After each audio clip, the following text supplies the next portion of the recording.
வணக்கம்.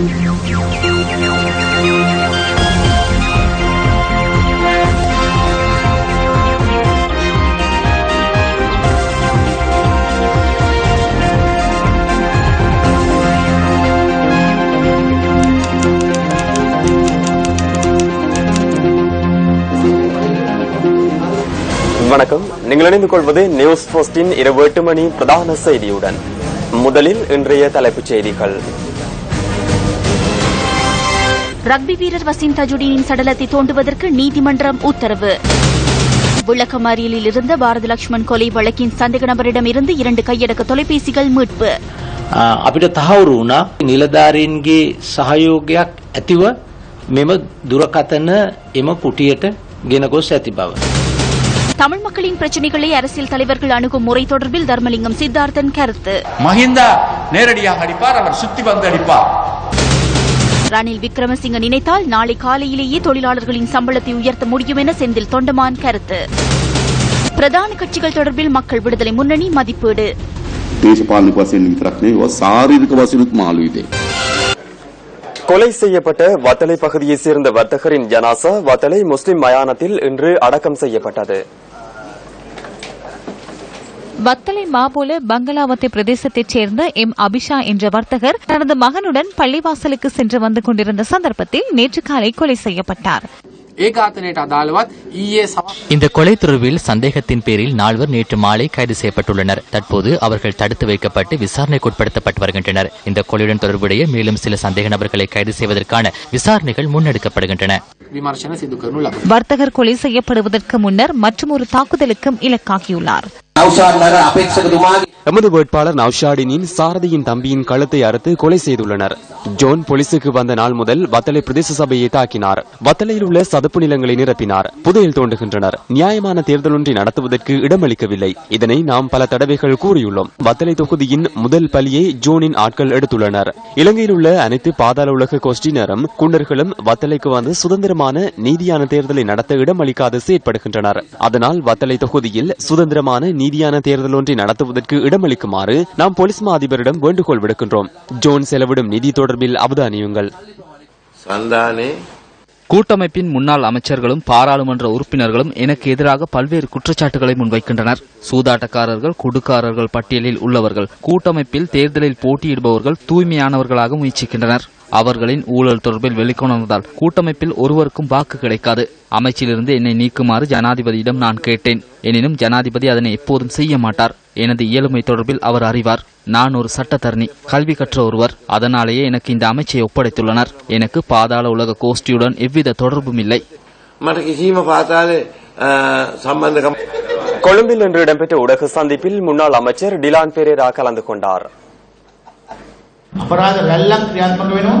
පාතාලේ කල්ලි ගණනාවක් தொடர்ந்தும் குற்றச்செயல்கள் இடம்பெறுகின்றன. சுதந்திர கூட்டமைப்பின் ஆட்சி காலத்தில் கோட்டாபய ராஜபக்சவின் நடவடிக்கைகளினால் பல பாதாள உலக தலைவர்கள் நாட்டை விட்டு தப்பி சென்றிருந்தனர்.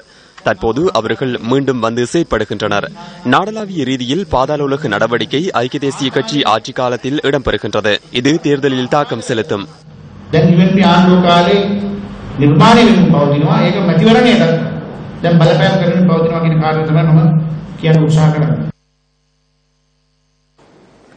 பாரத லட்சுமண் கொலை வழக்கில் 3வது பிரதிவாதியான சமிந்த ரவி ஜெயநாத் எனப்படும் தெமட்டகுட சமிந்த என்பவரை தடுத்து வைத்திருந்த சிறைக்கூடத்தில் இருந்து 2 கையடக்க தொலைபேசிகளை சிறைச்சாலை அதிகாரிகள் மீட்டுள்ளனர்.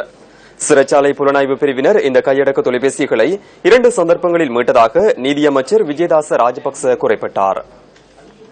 வெலிக்கடை சிறைச்சாலையின் புலனாய்வு பிரிவினர் கடந்த 3 மற்றும் 4ஆம் திகதிகளில் விசேட சோதனை நடவடிக்கையை முன்னெடுத்தனர். වැලිකඩ රිමාන්ඩ් බන්ධනාගාරයේ சிறைச்சாலையின் ஜே அறையினை சோதனையிடும் போது 2 கையடக்க தொலைபேசிகளை கண்டுபிடிக்க முடிந்தது. இதில் சிம் கார்டுகள் காணப்பட்டுள்ளன. இதன் அடிப்படையில் மேலும் 2 சந்தேக நபர்கள் அதில் இருந்தமையினால் அவர்களை வேறு இடங்களுக்கு மாற்றிவிட்டு மீண்டும் 4ஆம் திகதி சோதனையிட்டோம். அதன் அடிப்படையில் மேலும் 2 கையடக்க தொலைபேசிகளை சிம் கார்டுடன் கண்டுபிடிக்க முடிந்துள்ளது. ஆகவே சிறைச்சாலை அதிகாரிகளின் ஒத்துழைப்புடன் இந்த கையடக்க தொலைபேசிகள் உள்ளே கொண்டு செல்லப்பட்டுள்ளமை வெளிப்பட்டுள்ளது. அந்த அதிகாரி மற்றும் அவருக்கு ஒத்துழைப்பு வழங்கிய சாஜன் ஒருவருக்கு எதிராக விசாரணைகள் முன்னெடுக்கப்பட்டுள்ளது. அவர்களை இடைநிறுத்தியுள்ளோம். இதற்காக சில சிறைச்சாலை பொறுப்பதிகாரிகள் பணி பகிஷ்கரிப்பில் ஈடுபட உள்ளதாக அச்சுறுத்தல் விடுக்கின்றனர். அவற்றுக்கு அடிப்பணியாது சட்டத்தை நடைமுறைப்படுத்துவோம். பணி பகிஷ்கரிப்பில் ஈடுபட்டால் மாற்று நடவடிக்கைகள் எம் வசம் இருக்கின்றன. விகல்ப கிரியாமார்க்க பவத்தினவா. ப்ளூமெண்டல் பகுதியில் ரவி கருணாநாயக்கவின் ஆதரவாளர்கள் மீது மேற்கொள்ளப்பட்ட துப்பாக்கி சூட்டு சம்பவத்துக்கும் இந்த சந்தேக நபர்களுக்கும் இடையில் தொடர்புகள் உள்ளதா என்பது தொடர்பிலும் விசாரணைகள் முன்னெடுக்கப்படுவதாக நீதி அமைச்சர் தெரிவித்தார். போலீசாருக்கும் அவ்வாறான சந்தேகம் இருக்கிறது. இவர் நீண்ட காலமாக பாரத லட்சுமண் கொலை வழக்கிலிருந்து தப்பித்திருந்தவர். இந்த சம்பவம் இடம்பெறுவதற்கு 2 நாட்களுக்கு முன்னர் தான் நீதிமன்றில் ஆஜராகியுள்ளார். பாதாள குழு தலைவர்களின் நடவடிக்கைகள் பொதுவாக இவ்வாறு இருக்கும் என போலீசார் கூறுகின்றனர். இதேவேளை பாரத லட்சுமண் பிரேமச்சந்திர கொலை வழக்குடனான பிணை நிபந்தனை மீறப்பட்டுள்ளதாக குற்றம் சாட்டப்பட்டுள்ள நிலையில் விளக்கமறியலில் இருந்த தெமட்டகுட சமிந்த இன்று மீண்டும் நீதிமன்றில் ஆஜர்படுத்தப்பட்டார். சந்தேக நபரை திங்கட்கிழமை வரை விளக்கமறியலில் வைக்க நீதவான் உத்தரவிட்டார். ப்ளூமெண்டல் துப்பாக்கி சூட்டு சம்பவம் தொடர்பில் பிரதமர் ரணில் விக்ரமசிங்க நேற்று கிருளப்பனையில் இடம்பெற்ற கூட்டம் ஒன்றில் கலந்து கொண்டு கருத்து தெரிவித்தார். நீதியை கடන්න මං කාටවත් ඉඩ දෙන්නේ නැහැ. சட்டத்தை சீர்குலைக்க நான் யாருக்கும் இடம் கொடுக்க போவதில்லை. சனிக்கிழமை வடகொழும்பில் இடம்பெற்ற துப்பாக்கி சூட்டு சம்பவத்தில் 2 உயிரிழந்தனர், சிலர் காயமடைந்துள்ளனர். இது குறித்து பார்க்குமாறு போலீஸ் மா அதிபருக்கு கோரியுள்ளேன். இந்த சம்பவம் என்ன, யார் தொடர்பு பட்டுள்ளனர், அவர்களை உடனடியாக கைது செய்து அறிக்கையை எனக்கும் ஜனாதிபதிக்கும் அனுப்புமாறு கோரியுள்ளேன். சம்பவம் தொடர்பில் விசாரணைகள் முன்னெடுக்கப்படுவதாகவும் நடவடிக்கை எடுப்பதாகவும் போலீஸ் மா அதிபர் கூறியுள்ளார். சட்டத்தை மீறி யாரும் செயற்பட முடியாது. පොලිස් පොයිතුමා දැන් මට කිව්වා ඒවා විභාග කරගෙන යනවා ඊට පස්සේ පියවර ගන්නවා කියලා. මොකද අපි නීතියේ ආධිපත්‍ය අනුව ක්‍රියා කරන්න තියෙන්නේ. නීතියෙන් පිට ක්‍රියාත්මක කරන්න බෑ. விஷ குப்பிகளுடன் ஐக்கிய மக்கள் சுதந்திர கூட்டமைப்பின் ஊடக சந்திப்பில் முன்வைக்கப்பட்ட குற்றச்சாட்டுகளுக்கும் இதன்போது பிரதமர் ரணில் விக்ரமசிங்க பதிலளித்தார். දැන් බන්දුල ගුණවර්ධනයි ඩිලාන් පෙරේරා කියලා තියෙනවා. தேர்தலின் பின்னர் விஷம் குடிக்குமாறு எமக்கு டிலான் பெரேரா மற்றும் பந்துல குணவர்தன் ஆகியோர் கூறியுள்ளனர். எதற்காக அதனை குடிக்க வேண்டும் என்று எனக்கு தெரியவில்லை. மத்திய வங்கியில் மோசடியாம். நான் குழு அமைத்தேன். அந்த குழு அறிக்கையில் மத்திய வங்கி ஆளுநருக்கு எதிராக குற்றச்சாட்டுகள் இல்லை. ஆகவே எமக்கு விஷம் தேவையில்லை என நான் நினைக்கின்றேன். அவர்களுக்கு தான் இறுதியில் அது தேவைப்படும். ஆனால் நான் அழுத்தம் கொடுக்கவில்லை. அதனை குடித்து தற்கொலை செய்து கொள்ளுமாறு கூறுகின்றேன்.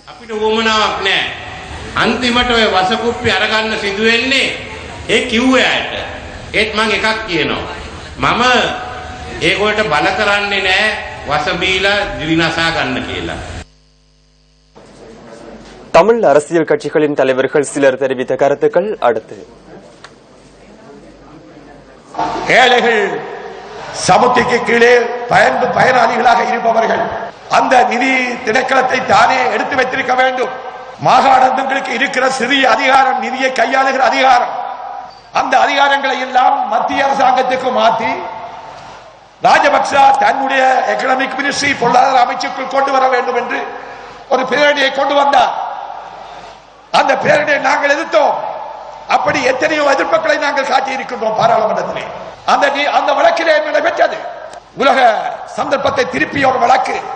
அந்த நீதியரசர் குழாமிலே பிரதம நீதியரசர் சிராணி பண்டாரநாயக்கா அந்த வழக்கில் எங்களுக்கு சாதகமாக தீர்ப்பை கொண்டு வந்து தீர்த்து அரசியலமைப்புக்கு முரணான சட்டங்களை பார்லிமெண்ட்டுக்கு கொண்டு வர வேண்டாம் என்று வழங்கிய தீர்ப்பை அதுக்கு பிறகு ராஜபக்ச சர்வாதிகாரமாக அவரை இரவோடு இரவாக ஒரு நீதியரசர் டாக்டரேட் இன் லோ ஒரு பெண்மணி, சிங்கள பெண்மணி இரவோடு இரவாக அகற்றியதை நீங்கள் அறிய மாட்டீர்களா? பல வெளியுறவு அமைச்சர்கள், நீதி அமைச்சர்கள் எங்களிடம் கேட்டார்கள், உங்கள் நாட்டிலே நீதி இருக்கதா என்று கேட்டார்கள். சிராணி பண்டாரநாயக்காவை வெளியேற்றப்படும். நாட்டினுடைய பிரதமராக நியமிப்பதற்கு நீங்கள் கொடுக்கின்ற ஆணை, நல்லாட்சியையும் ஜனநாயகத்தையும் நாட்டிலே நிலைநாட்டுவதற்கு நீங்கள் அளிக்கின்ற ஆணை, நாட்டிலே இனங்களுக்கு இடையிலே ஒற்றுமை ஏற்படுத்துவதற்கு நீங்கள் அளிக்கின்ற ஆணை மிக தெளிவாக விளங்கிக் கொள்ள வேண்டும். எங்கள் மத்தியிலே வந்து பொய்களை சொல்ல நாங்கள் ஒருபோதும் ஏற்றுக்கொள்ளக் கூடாது.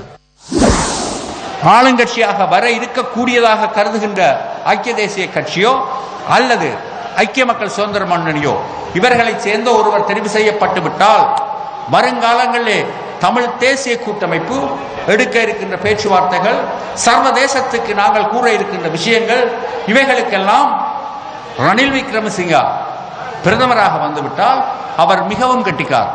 மஹிந்தா நேரடியாக அடிப்பார், அவர் சுத்தி வந்து அடிப்பார். இது உங்களுக்கு தெரியும். அவர் என்ன செய்வார் என்றால் தமிழ் தேசிய கூட்டமைப்பு சொல்லக்கூடிய கருத்து ஒவ்வொன்றுக்கும் தன்னுடைய மாற்று கருத்தை தமிழ் மக்களால் தெரிவு செய்யப்பட்ட தமிழ் பிரதிநிதி ஒருவரை கொண்டே சொல்லிப்பார்.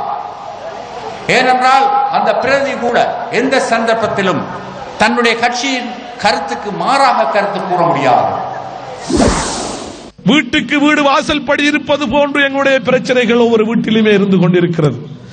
ஒருமனே பாராளுமன்ற தலைகளை மாத்திரம் எண்ணிக் கொண்டு அங்கு அந்த தலைகளை எண்ணிக் கொண்டு வைத்து ரணிலிடம் கணக்கு காட்டி, மைத்திரிடம் கணக்கு காட்டி, மஹிந்திடம் கணக்கு காட்டி வீரா வாப்பு பேசுகிற வீர பேச்சு பேசுகிற பேச்சுக்களினால் இந்த சமூகத்துக்கு ஒன்றையும் பெற்றுக் கொடுக்கவில்லை.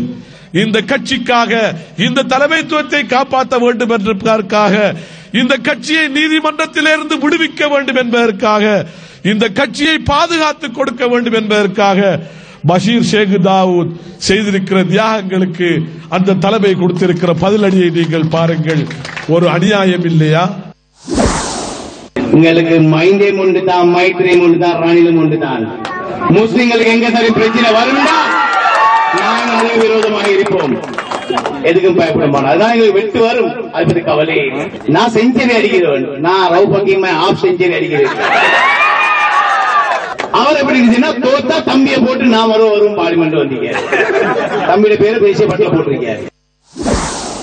தமிழர்கள் எங்கள் வாழ்வை கெடுத்துக் கொண்டிருந்தவர்களை, அடக்கிக் கொண்டிருந்தவர்களை, எங்கள் மண்ணை அபகரித்துக் கொண்டிருந்தவர்களை, எங்கள் வாழ்விடங்களில் ராணுவ முகாம்களை நிறுவிக் கொண்டிருந்தவர்களை நாங்கள் அகற்றுவதற்காக மைத்திரிக்கு வாக்களித்தோம்.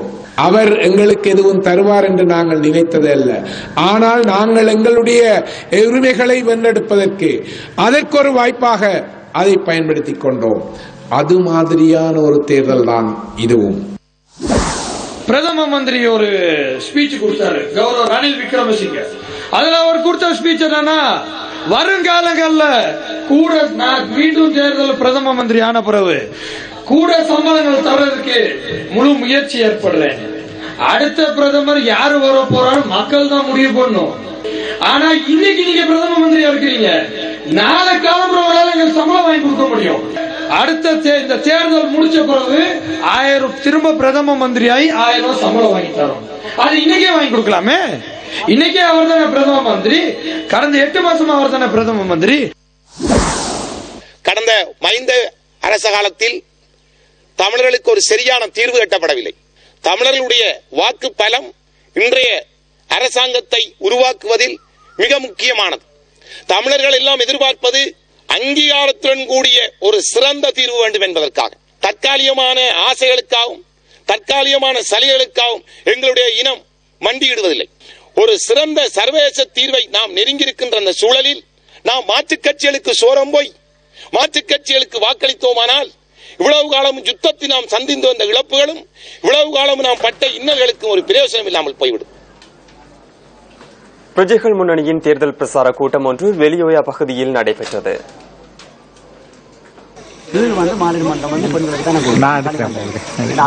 எதிர்வரும் பொதுத் தேர்தலை முன்னிட்டு பிரஜைகள் முன்னணி ஏற்பாடு செய்திருந்த இந்த பிரசார கூட்டத்தில் அதிகளவான மக்கள் கலந்து கொண்டிருந்தனர். பிரஜைகள் முன்னணியின் செயலாளர் நாயகமும் முன்னாள் பாராளுமன்ற உறுப்பினருமான ஜெய ஸ்ரீரங்காவும் இதில் கலந்து கொண்டிருந்தார். 3 மண்டபங்கள் இருக்குது. இன்னும் வரும் வழியில பார்க்கும்போது அங்க ஒரு விழா மண்டபம் கட்டி இருந்துச்சு, இங்க ஒரு விழா மண்டபம், இன்னும் வரும் வழியில நாங்க விழா மண்டபங்களே தான் பாத்துட்டு வரோம். எங்களால முடியும். இன்னைக்கு மலையில வேலை செய்யற யாராவது படிக்காதவங்க இருக்கிறாங்களா? அவங்க படிச்சவங்க எல்லாத்துக்குமே அரச தொழில்கள் கிடைக்கவில்லை. அதனாலதான் அவங்க குடும்ப வறுமையின் காரணமாகத்தான் எல்லாருமே தோட்ட தொழிலாளியா இருக்கிறாங்க. ஏன்னா இப்ப இதே நேரத்துல நான் எனக்கிட்ட வந்து கெஞ்சி கேட்டேன் அந்த மூத்த அரசியல்வாதி அம்மா, அன்னைக்கு அது எனக்கிட்ட வந்து வேலைக்கு ஆள் கேக்குது. இங்க இருந்து போனவங்க அவங்க சொல்றாங்க இங்கதான் வேலைக்கு ஆள் எடுக்கணுமா, கொழும்புல ஆள் எடுக்க இயலாதான். அப்ப அவங்க எந்த மட்டத்துல எங்களை சிந்திச்சு வச்சிருக்காங்க. அவங்க இப்ப இன்னைக்கு கொழும்புல அவங்க இருக்கிறாங்களா, யாரால அவங்க கொழும்புக்கு போனாங்க? இன்னைக்கு ஒரு உறுப்பினரா இருக்கிறாங்க. அப்ப அந்த அளவுக்கு அவங்க வந்து எங்களை மட்டம் தட்டி வச்சிருக்காங்க. எனது நான் பிறந்த மண் வெளிய மண் ஒரு சிறந்த மண்ணாக இருக்க வேண்டும், எனது எதிர்கால சந்ததிகளின் ஒரு சிறந்த மண்ணாக விளங்க வேண்டும் என்பதுதான். ஏனென்றால் அந்த மண் ரங்கா பதித்த மண்ணாக விளங்க வேண்டும் வெளியா மண் என்பதுதான் என்னுடைய குறிக்கோளாக இருக்கின்றது. காரணம், பல்வேறு அபிவிருத்தி திட்டங்கள் வெளியாவுக்கு முதல் நடைபெறுகின்றது என்றால் இன்று போட்டி போட்டு நடைபெறுகின்ற கொண்டிருக்கின்றால் இந்த ரங்காசேர் அவர்கள் கால் பதித்த பிறகுதான். கடந்த ஜனாதிபதி தேர்தலின் பின் அரசாங்கம் மாறிய பின் இந்த தோட்டத்துக்கு முதல் காலடி எடுத்து வைக்கும் போது இன்று நிதியமைச்சராக இருக்கின்ற ரவி கருணாநாயக்க அவர்களை தோட்டமாக எமது வீட்டுக்கும் கூட்டி வந்தவர் தான் திரு ரங்காயா அவர்கள். ஒரு சகோதரமணி ஒரு அக்கா மட்டும் பார்லிமெண்ட் போலாமா, அல்லது ஒரு இங்கிலீஷ் மனுஷன் ஒரு பார்லிமெண்ட் போலாமா? தமிழ் மக்கள் போக கூடாதா? தோட்டத்தில் வேலை செய்யற மனுஷன் போக கூடாதா? நம்ம குழந்தை எடுத்து அட்டையில கடிச்சு படாத பாடு இந்த ஒரு சகோதரி போயிட்டு பேசக்கூடாதா? அதற்கு வலுவதற்காரு நமது அன்பு சேரவர்கள். இந்த மாதிரி ஒரு விஷயம் ஸ்ரீலங்கால முதல் முறையா நடக்குது. நாங்க ரொம்ப சந்தோஷமா இருக்கிறோம். எங்களுக்கு இந்த மாதிரி ஒரு சான்ஸ் கிடைக்கலன்னு சொல்லிட்டு ரொம்ப வருத்தமா இருக்குது. இருந்தாலும் இவங்களை போல நம்மளும் ரொம்ப கஷ்டத்துல இருக்கிறவங்க தான். நம்மளால முடிஞ்ச உதவி கண்டிப்பா நம்ம வீட்டுல 5 ஓட்டு இருந்தாலும் 4 எங்க வீட்டுல இருந்து கண்டிப்பா இவங்களுக்கு கிடைக்கும்னு இதேவேளை பிரஜைகள் முன்னணியின் தேர்தல் பிரசார கூட்டங்கள் நுவரெலியா மாவட்டத்தின் பல்வேறு பகுதிகளிலும் தொடர்ந்து முன்னெடுக்கப்பட்டு வருகின்றன. தலவாக்கலை, மெழாயா, புகவந்தலாவை, கந்தப்பளை, ஹைஃபாரஸ்ட் ஆகிய பகுதிகளுக்கு சென்ற பிரஜைகள் முன்னணிக்கு மக்களின் மிகுந்த வரவேற்பு கிடைத்தது.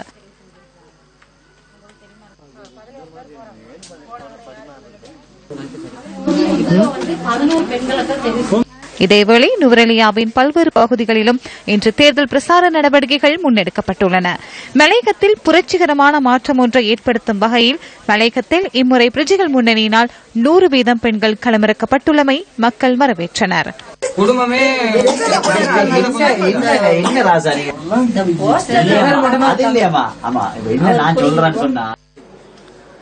நூற்றாண்டுகள் பல கடந்தும் லைன்களை விட்டு வெளியில் வர முடியாத சூழ்நிலைக்கு மலையக மக்கள் தள்ளப்பட்டுள்ளனர்.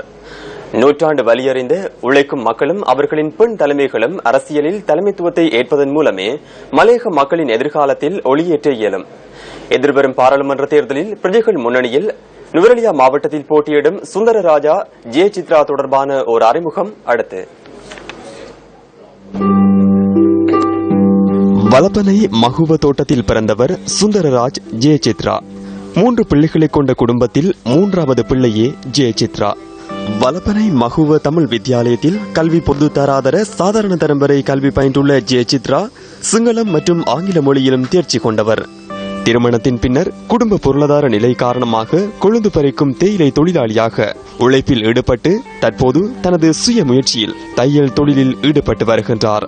ஏனைய நேரங்களில் வீட்டு தோட்டம் மேற்கொண்டு அதன் மூலமாகவும் வருமானத்தை ஈட்டுவதற்கு ஜே சித்ரா எடுக்கும் முயற்சி பாராட்டுக்குரியது. மலையக மக்கள் காலம் காலமாக எதிர்கொள்ளும் வாழ்விட பிரச்சினை ஜே சித்ராவையும் விட்டு வைக்கவில்லை. நாங்க இருக்கிற லயன் அறையெல்லாம் இப்போ ஒரு 100 வருஷத்துக்கு மேல இதே நிலைமையில தான் நாங்க இருக்கிறோம். எத்தனையோ பேத்துக்கு நாங்க ஓட்டு கொடுத்தும் எங்களுக்கு யாரும் இதை முன்னெடுத்து பேச வரல. இதுக்காக எங்களோட பிரச்சனையை நாங்க போயிட்டு 11 பேர் சேர்ந்து நாங்க இதை போட்டிடுறோம். அதுக்காக நாங்க போயிட்டு எங்களோட பிரச்சனையை நாங்க பார்லிமெண்ட்ல போயிட்டு தீர்த்துக்கிற போறோம். மலையக மக்களின் வாழ்வில் இருளை விலக்கி வெளிச்சத்தை ஏற்படுத்த வேண்டும் என்ற நம்பிக்கையில் பாராளுமன்ற தேர்தலில் நுவரெலியா மாவட்டத்தில் பிரஜைகள் முன்னணியில் களமிறங்கும் ஜே சித்ராவின் வரவு மலையக அரசியலில் நம்பிக்கை தரக்கூடியது. பிரஜைகள் முன்னணியின் தேர்தல் பிரசார கூட்டம் ஒன்று வெளியோயா பகுதியில் நடைபெற்றது. பிரசார நடவடிக்கைகள் ஆரம்பமாவதற்கு முன்னராக பிரஜைகள் முன்னணியின் ஆதரவாளர்களின் மோட்டார் சைக்கிள் பவனி இடம்பெற்றது. இதன்போது பிரஜைகள் முன்னணியின் நிறத்திலான கொடிகளை ஏந்தியவாறு மோட்டார் சைக்கிளில் பயணித்தனர். இதேவேளை வவுனியா மாவட்டத்தின் சமயபுரம், கணேசபுரம், மணிப்புரம், சுந்தரபுரம் ஆகிய பகுதிகளில் பிரசார நடவடிக்கைகள் முன்னெடுக்கப்பட்டன. பெண்களோட பாதுகாப்பு தொடர்பான பிரச்சனைகளும் இருக்கிறது.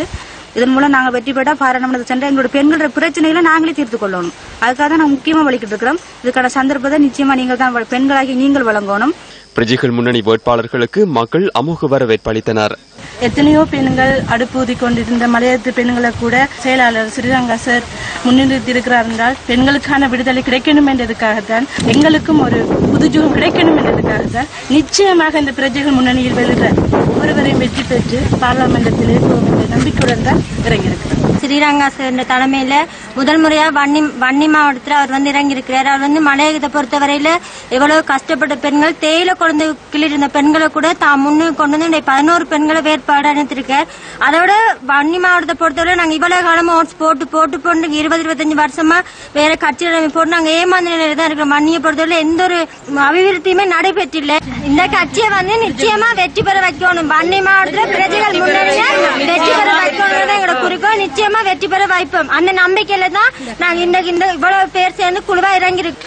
பெருந்தொகையானவர் எல்லாருமே காலகாலங்களாக ஒவ்வொரு கட்சிகளுக்கு பின்னாலே சென்று ஏமாற்றப்பட்டவர்களும் ஏமாந்தவர்களும் தான் அதிகமாக உள்ளார்கள். ஆனபடியால் இம்முறை எந்த கட்சியினுடைய எது பக்கம் சாராதபடிக்கு எமது மக்கள் விழிப்பாகவும் உணர்வோடும் இந்த பிரஜைகள் முன்னணியின் பஸ் சின்னத்தை வெற்றி பெற செய்வதற்காக கடினமாக உழைக்கும் நோக்கத்துடனே இங்கு அனைத்து மக்களும் ஒன்று திரண்டிருக்கிறார்கள். இதுக்கு முன்னே நாங்கள் கூட்டணிக்கு தான் வாக்களிச்சோம். கூட்டணி என்ன செய்ததுன்றதான் நான் வந்தா கேள்வி கேட்கணும். இங்கே வாராக்களுக்கெல்லாம் சொல்லிதான் இருக்கிறோம். பிரஜைகள் முன்னணியை பற்றி இங்கே நான் எல்லாரையும் காய்ச்சும் இருக்கிறேன். எங்களில் ஒருத்தர் கேட்கக்கூட நாங்கள் அவரை கொடுக்க, அவர் நல்லவரை கெட்டவரை அவருக்கு நிச்சயம் நாங்கள் போடுவோம். ரக்பி வீரர் முகமது வசீம் தாஜுதீனின் சடலத்தை மீண்டும் தோண்டி எடுப்பதற்கு கொழும்பு மேலதிக நீதவான் நிஷாந்த் பீரிஸ் இன்று குற்றப்புலனாய்வு திணைக்களத்திற்கு அனுமதி வழங்கினார். குற்றப்புலனாய்வு திணைக்களத்தின் வேண்டுகோளுக்கு அமையவே இந்த அனுமதி வழங்கப்பட்டுள்ளது. காரொன்றுக்குள் எரியூட்டப்பட்ட நிலையில் ரக்பி வீரர் வசீம் தாஜுடீனின் சடலம் கடந்த 2012 ஆண்டு மே மாதம் 17ஆம் தேதி நாரகன்பேட்டை ஷாலிகா மைதானத்திற்கு அருகிலிருந்து மீட்கப்பட்டது. அதிகாலை 2 மணியளவில் நாரகன்பேட்டை பகுதியில் சுவர் ஒன்றில் மோதிய தாஜுடீனின் கார் விபத்துக்குள்ளாகி தீப்பற்றியுள்ளதாக அன்றைய தினம் போலீசார் ஊடக சந்திப்பில் தெரிவித்தனர். பின்னர் அவருடையது என சந்தேகிக்கப்படும் பணப்பை சம்பவ இடத்திலிருந்து சற்று தொலைவில் மீட்கப்பட்டது. பாடசாலை காலம் முதல் சிறந்த ரக்பி வீரரான வசீம் தாஜுடீன் 2007ஆம் ஆண்டு தேசிய ரக்பி அணியின் தலைவராக செயல்பட்டார். ஆரம்பகட்ட விசாரணைகளின் பின்னர் உறவினர்களிடம் கையளிக்கப்பட்ட சடலம் தெஹிவளையில் அடக்கம் செய்யப்பட்டது. இந்த மரணம் கொலையாக இருக்கலாம் என குற்றப்புலனாய்வு திணைக்களம் நீதிமன்றத்திற்கு அறிக்கை சமர்ப்பித்தது. இதன் அடிப்படையிலேயே சடலத்தை தோண்டி எடுத்து விசாரணை நடத்துவதற்கு குற்றப்புலனாய்வு திணைக்களம் அனுமதி கோரியிருந்தது. சட்ட வைத்திய குழு சடலம் அடக்கம் செய்யப்பட்டுள்ள இடத்தில் மத தலைவர் மற்றும் கிராம சேவகர் முன்னிலையில் சடலத்தை தோண்டி எடுப்பதற்கு நீதவான் உத்தரவிட்டுள்ளதுடன் அதுவரை அங்கு போலீஸ் பாதுகாப்பு வழங்குமாறும் உத்தரவிட்டுள்ளார். வழக்கு மீண்டும் செப்டம்பர் 15ஆம் தேதி விசாரணைக்கு எடுத்துக் கொள்ளப்படவுள்ளது. இந்த சடலம் கல்கிச பகுதியில் அடக்கம் செய்யப்பட்டுள்ளது. இதன் அடிப்படையில் கல்கிச நீதவான் முன்னிலையில் சடலத்தை தோண்டும் பணிகள் முன்னெடுக்கப்பட உள்ளன. இதுகுறித்து கல்கிசை நீதவானுக்கு குற்றப்புலனாய்வு திணைக்களம் வேண்டுகோள் விடுக்க உள்ளது. அதேபோன்று கொழும்பு சட்ட வைத்திய அதிகாரியின் கண்காணிப்பின் கீழ் சடலத்தை தோண்டுவது தொடர்பில் வைத்தியர்கள் சிலர் செயற்பட்டு வருகின்றனர். குற்றப்புலனாய்வு திணைக்களம் விசாரணைகளை முன்னெடுக்கின்றது. பாரத லட்சுமன் பிரேமச்சந்திர உள்ளிட்ட 4 கொலை செய்யப்பட்டமை தொடர்பான வழக்கு விசாரணை கொழும்பு மேல் நீதிமன்றத்தில் இன்று ஆரம்பமானது. 3 அடங்கிய நீதிபதிகள் குழா முன்னிலையில் வழக்கு விசாரணைக்கு எடுத்துக் கொள்ளப்பட்டது. பிரதம நீதியரசரினால் பாரத லட்சுமன் கொலை தொடர்பான வழக்கு விசாரணைக்கு ஷிரான் குணத்திலக, பத்மினி ராணவன குணத்திலக மற்றும் MPB மொராயஸ் ஆகிய 3 அடங்கிய நீதிபதிகள் குழாம் அண்மையில் பெயரிடப்பட்டது. நீதிபதிகள் குழாம் முன்னிலையில் வழக்கு விசாரணைக்கு எடுத்துக் கொள்ளப்பட்ட சந்தர்ப்பத்தில் ஐக்கிய மக்கள் சுதந்திர கூட்டமைப்பின் முன்னாள் பாராளுமன்ற உறுப்பினர் துமிந்த சில்வா உள்ளிட்ட 12 பிரதிவாதிகள் நீதிமன்றத்தில் ஆஜராகியிருந்தனர். 2011ஆம் ஆண்டு அக்டோபர் மாதம் 8ஆம் தேதி அங்குடி பகுதியில் பாரத லட்சுமன் பிரேமச்சந்திர உள்ளிட்ட 4 கொலை செய்தமை மற்றும் ஒருவரை கொலை செய்ய முயற்சித்தமை, வாக்களிக்க சென்றிருந்தவர்களை அச்சுறுத்தியமை உள்ளிட்ட குற்றச்சாட்டுகள் இவர்களுக்கு எதிராக சுமத்தப்பட்டுள்ளன. தாம் இந்த குற்றச்சாட்டுகளின் நிரபராதிகள் என பிரதிவாதிகள் நீதிமன்றத்தில் இன்று கூறினர். நீதிமன்ற நடவடிக்கைகள் ஆரம்பிப்பதற்கு முன்னர் பிரதிவாதிகளில் ஒருவரான பிரியந்த ஜானக கலபுட என்ற நபர் காணாமல் போனமை தொடர்பில் அவரின் மனைவி மற்றும் சகோதரர் விடயங்களை முன்வைத்தார்கள். வெள்ளை நிற வேன் ஒன்றில் பிரியந்த ஜானக கடத்திச் செல்லப்பட்டதாகவும் இதுவரையில் அவர் தொடர்பில் எவ்வித தகவலும் இல்லை எனவும் அவர்கள் தெரிவித்தனர். பிரியந்த ஜானக காணாமல் போனமை தொடர்பில் அவர்களின் உறவினர்கள் போலீசில் முறைப்பாடு செய்துள்ளதாக போலீசார் நீதிமன்றத்தில் கூறினர். வழக்கின் சாட்சி விசாரணையை அக்டோபர் மாதம் 12ஆம் தேதி முதல் வாராந்தம் 3 நாட்களுக்கு நடத்துவதற்கு 3 அடங்கிய நீதிபதிகள் குழாம் தீர்மானித்தனர். இதில் முதலாவதாக என் மீதே துப்பாக்கி பிரயோகம் மேற்கொள்ளப்பட்டது. அவ்வாறெனின் இதில் உண்மைத்தன்மை காணப்பட வேண்டாமா? எதிர்காலத்தில் இந்த வழக்கு தொடர்பான உண்மைகள் வெளியாகும் என நான் எண்ணுகின்றேன். හිටපු ජනාධිපතිතුමත් බලපෑම් කරා මේ නඩුව නවත්තන්න කියලා මට இந்த வழக்கு விசாரணை நிறுத்துமாறு முன்னாள் ஜனாதிபதி எனக்கும் எனது அம்மாவுக்கும் அழுத்தம் விடுத்தார். எனினும் நாம் அதனை நிறுத்தவில்லை. தந்தையின் வெற்றிடத்தை என் வாழ்நாளில் என்றுமே நிரப்ப முடியாது. இந்த 3 வருடங்களாக நான் செய்த பிரயத்தனத்தினால் துமிந்த சில்வா என்ற நபருக்கு ஜனாதிபதி வேட்புமனு வழங்கவில்லை. இது சிறந்த செயலாகும். அரசியல்வாதிகளுக்கு இருக்கும் அதிகாரம் காரணமாக பாதாள உலக கோஷ்டியினருடன் இணைந்து முன்னெடுக்கும் நடவடிக்கைகள் நியாயப்படுத்தப்படுகின்றன. தற்போது அவருக்கு அதிகாரமில்லை. மட்டக்களப்பு மாவட்டத்தின் விளாந்தோட்டம் கிராம மக்கள் அடிப்படை வசதிகளின்றி பல்வேறு சிக்கல்களை எதிர்கொண்டுள்ளனர்.